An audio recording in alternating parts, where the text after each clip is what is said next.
Bueno, muchas gracias, buenas tardes. Sí, la verdad es que es todo un desafío porque, por lo que señalabas, profesor Nogueira, y además, porque la verdad es que estos no son temas realmente de mi especialidad.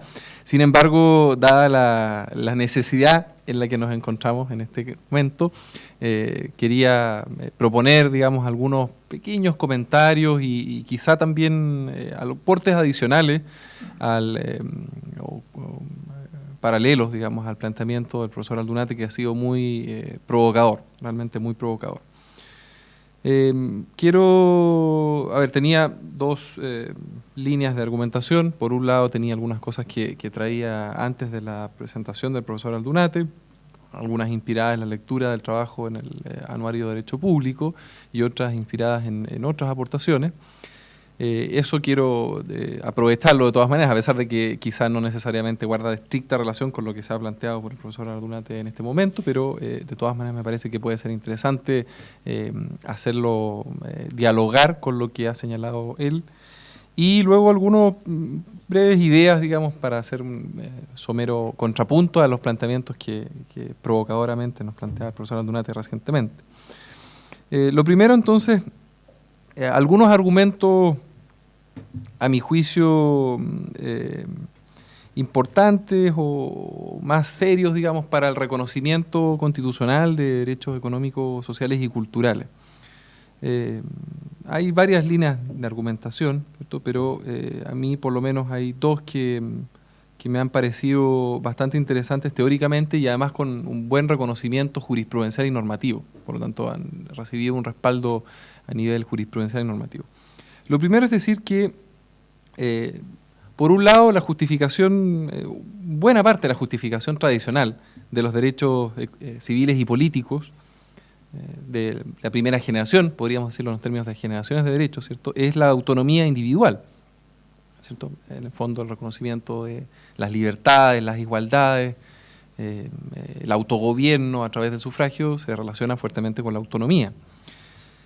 Pero sin embargo, también uno podría decir que esta justificación en la realidad contemporánea de las sociedades capitalistas contemporáneas es también en parte aplicable a los derechos económicos, sociales y culturales, porque difícil es sostener que una persona sin un ingreso mínimo decente, sin educación, sin salud, sin vivienda, etcétera, podría desarrollar plenamente sus capacidades físicas y mentales necesarias para ser autónoma.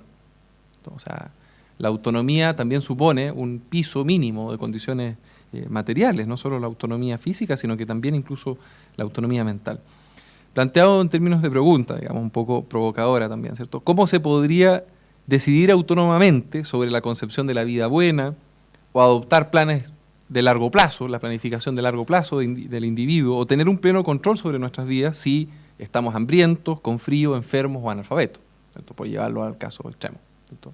O sea, el argumento por la autonomía individual también puede esgrimirse en clave de derechos económicos, sociales y culturales. Y relacionado con esto, pero no exactamente necesariamente lo mismo, hay una línea argumentativa que dice relación con la interdependencia de estos derechos, cómo unos se relacionan recíprocamente, se refuerzan recíprocamente y por lo tanto se sostienen también recíprocamente, ¿cierto? Por ejemplo, ¿cierto?, el derecho a voto o la libertad de expresión de una persona que se encuentra hambrienta, ¿cierto?, no representa probablemente un elemento constitutivo de un sistema constitucional legítimo, ¿cierto? Es cierto que una persona que tiene todas sus condiciones materiales satisfechas, pero que no tiene libertades o que no tiene derecho a sufragio, está igualmente carente de un ámbito de autonomía relevante. Pero también es cierto lo contrario, probablemente. O sea, una persona que tiene derecho a voto, pero que carece de condiciones mínimas para poder ejercer efectivamente ese derecho a voto, no está viviendo bajo un régimen constitucional y democráticamente legítimo. De hecho, hay un par de sentencias interesantes que me gustaría mencionar en ese sentido en el ámbito comparado. Por ejemplo, la Corte Constitucional Federal Alemana en 1972 sostuvo que la libertad de trabajo, una sentencia muy clásica, ¿cierto?, sostuvo que la libertad de trabajo permite imponer en las universidades una obligación de demostrar que se han empleado todos los medios para maximizar el número de plazas disponibles para todos los estudiantes. O sea, fíjense el paso, digamos, el salto que da la Corte Constitucional Federal Alemana, de la libertad de trabajo, la libertad para poder elegir un trabajo, a la obligación de las universidades de otorgar, ¿cierto?, abrir los espacios de las plazas disponibles en las universidades. O sea, obviamente para la lógica de la Corte, ¿cierto?, es que para que exista realmente la libertad de trabajo, los estudiantes tienen que acceder a la educación y en consecuencia las universidades tienen que abrir plazas suficientes para que los estudiantes puedan estudiar y en consecuencia ejercer realmente la libertad de trabajo. Similarmente, también en la década de los 70, la Corte Suprema India estableció que el derecho a la vida, el derecho clásico, civil y político de las primeras declaraciones, incluye el derecho a una nutrición adecuada, vestuario, vivienda, etcétera.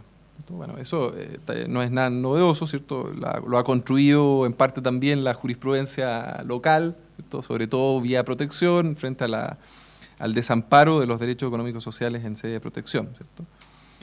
Hay un par de sentencias muy conocidas, ¿cierto?, del Tribunal Constitucional, sobre todo a partir de la inaplicabilidad y la inconstitucionalidad posterior del artículo 38 ter de la ley de SAPRES, que también trabajan en esa línea de interdependencia de derechos, que no creo que sea necesario mencionar. Ahora, lo segundo eso por un lado, ¿cierto? Lo segundo que quería mencionar como consideraciones generales y antes de entrar a algunos contrapuntos o algunas aportaciones más bien a partir de la ponencia del profesor Aldunate, dice relación con cuáles derechos, ¿cierto? Cuáles derechos económicos, sociales y culturales. Por ejemplo, en el Pacto Internacional de Derechos Económicos, Sociales y Culturales se contemplan algunos que no se nos vienen probablemente a la mente tan rápidamente cuando pensamos en derechos económicos, sociales y culturales, ¿no? Por ejemplo, todos los derechos laborales, la libertad sindical, la negociación colectiva, la huelga, derechos que nuestro sistema constitucional tienen un reconocimiento bastante débil, ¿cierto? Varios de ellos están configurados de manera negativa, es decir, el constituyente los mira con mucho cuidado, con mucho recelo, y que por lo tanto debieran o podrían ameritar un trabajo de elaboración teórica y normativa bastante fuerte, y que probablemente también se relaciona con lo que planteaba el profesor Aldunate al final, ¿cierto?, como aquellos elementos de organización social que no son necesariamente los clásicos derechos económicos, sociales y culturales en los que uno piensa en el debate actual, ¿cierto?, como educación, salud, seguridad social, vivienda, etcétera, pero que tienen un fuerte impacto en la distribución, en los elementos distributivos de la vida económico-social.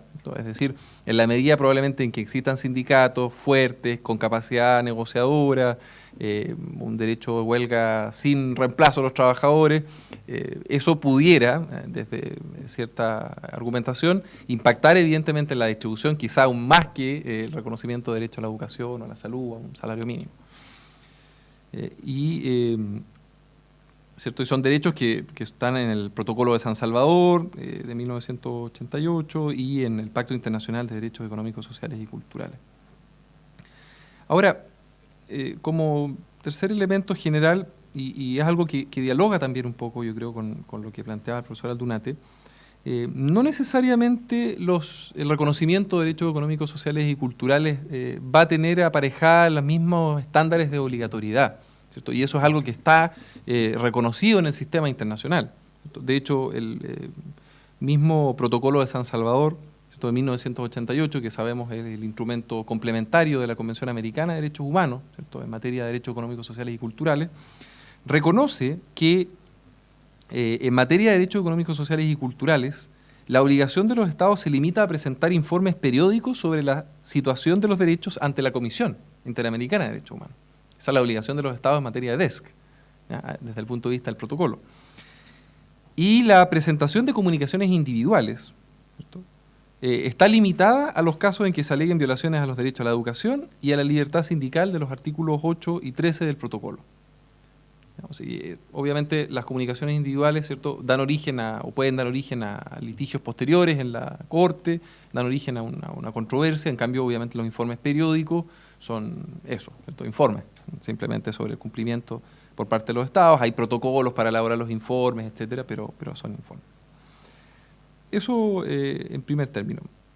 En segundo término, quería también plantear algunas ideas, aportes adicionales que planteaba el profesor Aldunate a partir de su presentación.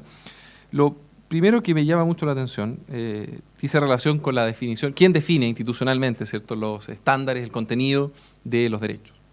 Si una vez que están consagrados en la Constitución, suponiendo el caso quizá más plausible, aquí me aventuro un comentario político, pero quizá más plausible que no sea un catálogo ultra desarrollado en cuanto al contenido, digo, de los derechos pueden ser, están enumerados en términos desarrollados, pero no en su configuración constitucional, sino que ello se deje entonces abierto al desarrollo legislativo o al jurisprudencial, o abierto al desarrollo jurisprudencial. Pero esa tensión, a mi juicio, no necesariamente tiene que ser, no necesariamente es negativa o destructiva. De hecho, si uno mira, por ejemplo, la experiencia de la Corte Constitucional Sudafricana, que como sabemos ha sido bastante innovadora en materia de derechos económicos, sociales y culturales, hay criterios interesantes en la jurisprudencia de la Corte Constitucional Sudafricana de compatibilidad entre el rol del legislativo, primero, ¿cierto?, en la configuración del contenido de los derechos económicos sociales, pero también el control jurisdiccional de esa configuración de contenido de los derechos. Yo simplemente traigo a colación una reciente sentencia, en el caso Mazibuko con la ciudad de Johannesburgo, una sentencia que ha sido muy comentada, en donde la Corte aplica la doctrina de la autolimitación, que ya venía estableciendo, ¿cierto?, en el sentido de que no corresponde a los tribunales determinar cuáles serán los concretos desarrollos de un derecho en particular y cuáles son los pasos que debe realizar el gobierno para la progresiva realización de este derecho. Hasta ahí, digamos, no hay nada nuevo y tampoco no hay nada con mucho aporte. El aporte viene después, porque dice la sentencia en el caso Mazibuko con la ciudad de Johannesburgo, que los tribunales sí pueden intervenir si el gobierno y la legislatura no cumplen con 4 obligaciones constitucionales. A, no adoptan ninguna medida para la realización de los derechos económicos sociales. ¿Cierto? O sea, se quedan en la no realización, una omisión completa. B, las medidas del gobierno son infundadas o arbitrarias, es decir, no cumplen un estándar de razonabilidad. Bueno, por cierto, hay todo, podría discutir cuál es ese estándar de razonabilidad, que por cierto la Corte Sudafricana tampoco lo desarrolla en profundidad, pero estándar de razonabilidad en el cumplimiento de las medidas legislativas o gubernamentales.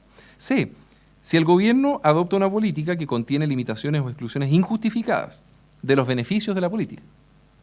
Es decir, no obstante haber justificación, siempre hay restricciones, ¿cierto?, de acceso, barreras de entrada, como mencionaba el profesor Aldunate, pero estas barreras de entrada, dice la Corte Constitucional, tienen que a su vez ser justificadas, no ser arbitrarias ni discriminatorias. Y D, el deber de revisar continuamente las políticas adoptadas de manera de asegurar la realización progresiva de los derechos. O sea que, no obstante cumplirse las 3 condiciones anteriores, las políticas igual tienen que estar periódicamente sujetas a revisión, porque cambian las condiciones económico-sociales y eso puede significar entonces una progresiva ampliación. Y tiene que estar prevista justamente la progresiva ampliación de los derechos en la medida en que cambien esas condiciones económico-sociales. Entonces, no necesariamente hay una incompatibilidad en los roles, ¿no? Puede haber alguna... yo estoy consciente de que todavía es sketchy, ¿cierto? O sea, es bastante esquemático el planteamiento de la Corte Constitucional Sudafricana y falta mucho aterrizaje probablemente, pero se plantea ahí un diálogo interesante, articulado o vehiculado en la Corte entre legislativo y control constitucional de la adopción de estas medidas legislativas o gubernamentales, no solo legislativas, sino que también políticas públicas gubernamentales. Y el último comentario que quería hacer con respecto al último planteamiento, que me pareció muy sugestivo, ¿cierto? Es decir, cómo la organización social, yo lo formulo de esta manera, ¿cierto? Cómo hay una suerte de organización social que sostiene desigualdades que están en la base de la insatisfacción de las igualdades que a su vez justifican entonces el reclamo por el reconocimiento de los derechos económicos, sociales y culturales. Es lo que debiera cuestionarse desde el punto de vista constitucional, esto que está en la base, en el origen del reclamo, ¿cierto?, que es la organización social, ¿cierto?, y que el profesor Aldunate ejemplificaba a través del derecho de propiedad y la herencia. Yo respecto de eso agregaría, estoy completamente de acuerdo, yo creo que ahí hay una discusión de fondo, pero no necesariamente incompatible. Digamos, evidentemente, por ejemplo, la discusión sobre los recursos necesarios para el financiamiento de los derechos, del cumplimiento de los derechos económicos, sociales y culturales está asociada al financiamiento público, lo cual está asociado probablemente a un aumento impositivo, lo cual, por lo menos en nuestro debate constitucional, está fuertemente asociado también a una configuración del derecho de propiedad. Buena parte de la argumentación de algunos contraria a los impuestos, a los aumentos de impuestos, o los cambios tributarios, dice relación con la teoría, ¿cierto?, de las regulaciones expropiatorias, los impuestos expropiatorios, etcétera. Por lo tanto, evidentemente que estas discusiones no están separadas. O sea, en el fondo, efectivamente la propiedad está, de hecho, como derecho económico-social, como derecho económico, ¿cierto? La función social de la propiedad está a nivel de esas discusiones, por lo tanto están conectadas. Lo de la herencia sí que es algo bastante más reciente, yo lo he escuchado en algunos debates anteriores como un planteamiento interesante, sin todavía un desarrollo específico institucional o cómo sería ese nuevo esquema de herencia, pero propiedad, en cambio, me parece que es algo que está necesariamente asociado a las discusiones. O sea, evidentemente que no podemos discutir derechos económicos sociales de reconocimiento, de derechos económicos y justiciabilidad de los mismos, si es que no discutimos al mismo tiempo cuál va a ser la configuración constitucional de la propiedad. Y yo lo que quería agregar a eso es que me parece que otro elemento complementario y que se relaciona fuertemente con esta organización social que está en la base de las desigualdades tiene que ver con la igualdad política, lo que podríamos decir la igualdad de acceso a la política o de herramientas de la política, porque evidentemente que si concordamos en que buena parte del desarrollo del contenido de los derechos está en la deliberación legislativa, es decir, hay un núcleo, ¿cierto?, constitucional y hay un control jurisdiccional, pero el 80%, por decirlo de alguna manera, del trabajo del desarrollo del contenido de los derechos recae en el legislativo. Entonces debiéramos preguntarnos naturalmente en cómo están organizadas estas reglas de acceso a la política en términos de establecer igualdad para que al momento de esa deliberación, para que al momento de la configuración del contenido de los derechos económicos, sociales y culturales, no se reproduzcan las desigualdades que existen en la sociedad y el dinero en consecuencia no tenga una influencia preponderante en estas discusiones, los privilegios, los apellidos, los compadrazgos, las redes, etcétera, no tengan también esa influencia considerable, el financiamiento de las campañas, etcétera. Yo creo que eso también es parte de ese consenso en torno a cómo la organización social es constitutiva de las desigualdades y en consecuencia si es que el lugar central, el locus central para discutir el contenido, una vez que estén reconocidos constitucionalmente los derechos, es el legislativo. Entonces, ¿cómo se ingresa a ese legislativo? ¿Cómo se participa de la política y en condiciones de igualdad, digamos, sin injerencia de elementos que nos coloquen en situaciones desiguales o con la menor injerencia posible, digamos, evidentemente siempre va a haber probablemente algunas desigualdades en ese sentido, es también, me parece, muy relevante. Esos son mis comentarios y agradezco esta oportunidad.